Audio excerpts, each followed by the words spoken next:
guys, it's Tim from Game Twaddle, and today we're here to talk to you about Azul. And with me is James. So James, Azul, was really popular when it came out, plays 2 to 4 players. Tell me a little bit about it. Well, it's a tile drafting game. We're going to take these shiny Starburst-like tiles and place them on our board. If I want this yellow one, I can place it here. The rest of the tiles go towards the center, and if I can fill this out by the end of this round, I can place a new tile into my wall with the azulejos, or azul tiles. And so the goal of the game is to make as many connections and score as many points as possible. You Sure. get points for adding on to new lines, columns, and there's some scoring at the end of the game, but basically you're just matching patterns, filling a nice picturesque wall out. And it's pretty easy to learn and teach, in my experience. The tiles are really nice. I like to listen to them clack together. That's Definitely. The bag is one of the best things about it. right. I don't know. Maybe it's an ASMR thing. It's very satisfying. So anyways, we're going to break down Azul for you in a couple of categories, rate them from 1 to 5, and tell you what we think, and maybe you can decide if you like the game or not. So out of the categories, the first one we use is accessibility. So how hard is this to find? How hard is it to teach? I kind of gave that one away, but what do you think? I think this is pretty easy to find. You see it in most game stores. And it's easy to teach. I've seen like a lot, like this is almost like one of the newer gateway games in my experience. So go over to the in-laws, or maybe they aren't gamers, or your own parents' house, and they're not gamers, or at least my parents aren't, and you can get them to play this because, I mean, the bits are nice. It's very pretty to look at, especially as you get more tiles out and you're starting to fill up your wall. So it does have a lot of appeal. The pattern recognition and construction is very similar to a lot of the phone apps and fun computer games that people who might not be comfortable with other board games can recognize and use what they know. Like, oh, same colors go together, I can build some points here. And Yes. So it's accessibility. I give this a 5 out of 5, mostly because it is very easy to teach. It's very easy to find. It's I mean, just about anywhere. You can walk into a board game store. You might even be able to walk into a retail box store and find it. But yeah, so it's an easy 5. It is an easy 5. The next one we like to talk about is components. that's off the charts for me. The components are really nice. They really are. I think initially when I was sitting at home writing up my thoughts, I gave it a 4. But now I'm looking at it in front of me, and I think I've got to go to a 5 because I kind of forgot how nice the tiles feel and everything meshes, and it's very symmetrical. It all makes sense. Everything. Once you're playing the game, it's very intuitive, like how all the components work. So and plus they're just a high quality. So that for me, it's like, oh yeah, like I needed to have this in front of me. Yeah, the tiles are just so much fun to grab. The bag itself is I know, so you get the bag. stylish, Yeah, it makes sense. Just populating the tiles at the beginning of a round is so much fun. Everyone kind of fights over who gets to reach in the bag and pull the tiles out each time. And just placing them on the board is so satisfying. Yeah. Being the first person to reach into the center to decide, like, I will take those tiles, but also take the penalty. It's just, every action you take is followed by this just gratifying Right. to put it on the board. So gameplay, where do you come down on gameplay for this? I would say it's a 4 out of 5, just for me personally. I know a lot of people who like it as a 5 out of 5, and I love playing it with them. So it's a high 4, but once you realize how the mechanics work, the decisions get a little less impactful. Sure. It's like once you know a game like euchre well enough, it kind of plays itself. Right. That's how I feel a little bit about this, but just because of the endless combinations of the tiles, it always feels kind of fresh. Sure. Yeah, for me it's a 4 as well, and it's kind of the same reasons. I try to play a whole spectrum of games, you know, from very light party games I can enjoy, and I really like heavy games. This one definitely falls more on the lighter side for me.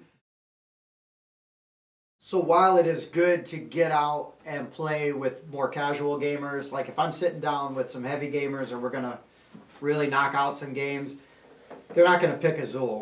Probably not pulling Azul out. And that's fine, because Azul has a very good place, like in the niche of gaming, right? Like we don't, it's very solid where it's at, but not gonna scratch that heavier gamer itch after you've played it maybe 3 times. You pretty much kind of know what's gonna go, you know, how it's gonna go, and you're kind of just playing against yourself. Yeah. You know. No new strategies to explore, and with player interaction, there's not too much going on, like you said. Sometimes when other people are taking their turn, you just hope they don't take that tile you really want, and that can be fun. But again, yeah, you're mostly, I just need to put these tiles in these spaces. Sure. So price and value. For me, I give it a 4 out of 5 because the game is very reasonably priced. You can get it played a lot, especially if you've got more casual or lighter, you know, game fans in your house. I don't own it. I have friends that own it, and because they own it, it's not one of those games that I feel like I also need to own. But if somebody's got it and wants to play it, I was like, okay, yeah, like I'll play it. You can get it played. It's worth the money. I don't think it's that expensive for what you get and everything in it. So for me, it's a 4 out of 5. I would say 4 out of 5 too. When we first got this is actually my copy, I was pretty impressed by, you know, how little it cost and how nice the... Sure, exactly. These just wonderful, rattly cubes were. But with the new expansions coming out, I might look at, do you really want this one? Or do you want Stained Glass of Sintra or the latest one, which has similar mechanics, but a little bit further depth of decision making? Sure. And that might make this worth revisiting later once we see them. But for now, it's a solid buy. Like if you were to go out and get it, you're fine. Don't expect a heavy game. This is not going to be Twilight Imperium, you know, anything like that. This is really what it is. It's a pretty light, you know, family-friendly, easy game to play and learn. But yeah, so 4 I think is really fair. So now interaction. Who's this game for? I think we've kind of covered a lot of that, but we'll go through it anyways. So interaction, I give it a 4. Because you can play it with anybody, really. Heavier gamers are going to, after they played it once or twice, are probably never going to look at it again. Unless for some reason they just really love the theme or the cubes or the tiles. But you can get this played. But it is also a little bit of a solo game sometimes. With the, you know, sometimes you're just hoping that the tiles you want don't get drafted, or that maybe you don't get stuck with the negative or the extra pieces that you can't use, which then give you negative points. So there's a little bit of that, but there's not like a ton of interaction with other players. But it does have a broad appeal to more casual gamers, so that helps it a bit. But so yeah, so what do you think? Where do you come down with some of that? A lot of what you said. Playing with people who are not as heavy as of gamers. Sure. But well, it's still good for a couple games and always fun to show to new people. Sure.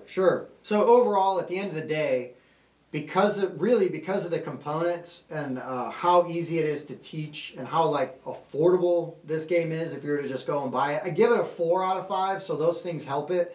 Normally it would be a 3, just because I've played it enough that I'm not like itching to run out and play Azul. I would own it if that were the case, but I don't turn down playing Azul. Like, you know, everybody's getting together, we're going to just sit down and somebody says, hey, let's play Azul. I don't go, can we find something different? Like, no, I'll definitely play it. There is enough satisfaction.